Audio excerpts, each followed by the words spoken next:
AGT News chaîne bi leen di jox xibaar yi wér te wóor abonné leen ngir dara bañ leen a raw. AGT News. daleen ak jàmm ci chaîne bi ngeen tàmmul seen bopp muy AGT News sunu mbokk sénégalais yi daanaka amuñu coloré dañoo ingrat ndax li ñu def njiitu réew bu Sénégal Macky Sall dafa doy waax. njiitu réew moomee sax xam ngeen ne li ko dese si bopp réew mi daanaka bariwul ay weer yu néew la mu def fi nag loo xam ne ñi ko jiitu woon ci bopp réew mi daanaka defuñu ko fii ñett lañu ci seenu lim. ñoom nag mësuñoo yëkki Sénégal rawatina ci wàllum émergence ba fi nga xam ne fa la ko Macky Sall daal di yóbbee moom nag mu ngi bàyyeekoo ci xeet goo xam ne daanaka ay guerrier yu mag nañu réew mi ñëpp xam nañu fu mu toll woon ci ay jafe-jafe moom nag du koo xam ne dañ ko war a caaxaanee ndax nag moom moo tax ba ñi nga xam ne ay littéraire nañu amuñu dara loo xam ne mën nañ koo inventé ñu amum xëy réew mi nga xam ne moom mooy Sénégal fi mu toll nag ci wàllum yàqute rawatina si wàllum sous-développement tukkeewul nag ci Macky Sall ñi ko fi jiitu ñoo ko indi ndax nag amuñu woon benn xam-xam ba tax ñu mën a jiite réewum Sénégal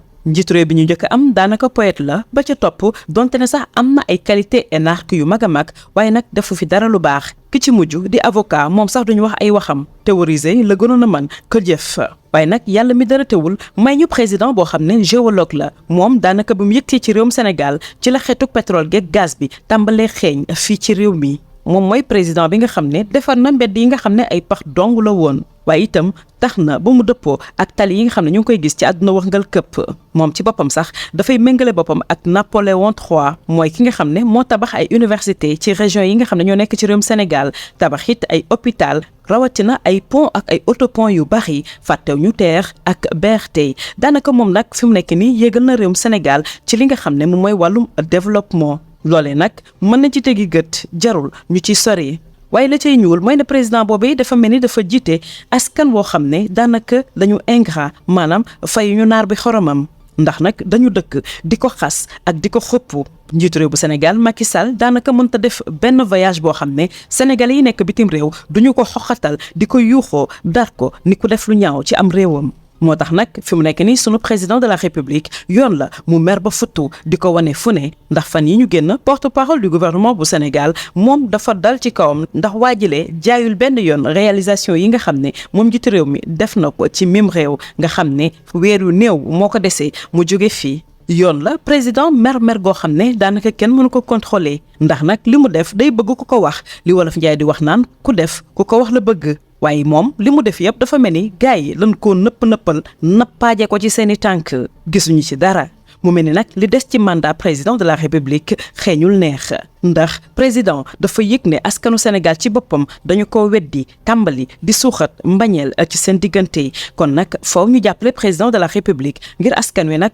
delloosiwaat seen xel xam ne moom mooy président de la république bi teg Sénégal ci yoonu émergence mu mel ni tey wax ji nga xam ne mbër mu mag boobee di Mame Gorgui Ndiaye waxoon na ko ci ay jamonoom moo daal di dellu si mooy ni ndakaaru ku ñu xottil tubay yàgg ngemba laa ngi lay xaar mu nekkoon chronique bu kàccox bi génn ci yéenekaay bi di Le Témoin. AGT News. Merci pour la confiance renouvelée à votre chaîne préférée AGT News.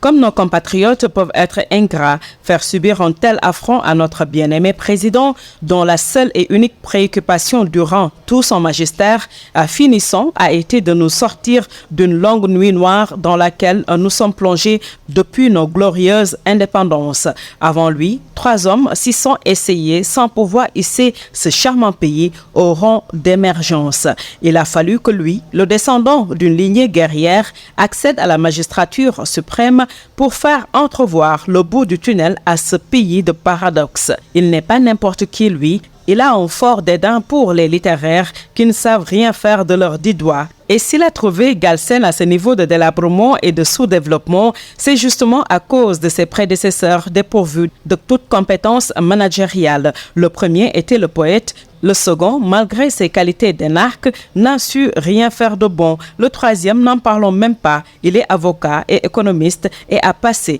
tout son temps à théoriser plutôt que d'appliquer. Et voilà que le bon Dieu nous donne un géologue. Il a fallu qu'il soit au pouvoir pour que l'odeur du pétrole et du gaz sente si fort. Il a trouvé des routes caouteuses et les a rendues conformes aux normes internationales. Se mesurant à Napoléon III, il a édifié des universités dans toutes les régions du pays. Les hôpitaux, on en compte par dizaines, sans parler des ponts, autoponts, TER, BRT. Bref, il a hissé ce pays à un rang jamais égalé auparavant. Et malgré ce développement qui saute à l'œil nu, il se trouve que face à un peuple ingrat qui ne cesse de le tancer, il ne peut même plus voyager tranquillement hors du pays, alors qu'il s'attendait à ce que son peuple le hisse au rang de sauveur, voire de démiurge, et élevé partout des statues en son immense gloire. Voilà que des gens le toisent. Soyons sérieux, n'importe qui à la place péterait les plombs. Il s'en est même pris au porte-parole de son gouvernement qui n'a rien fait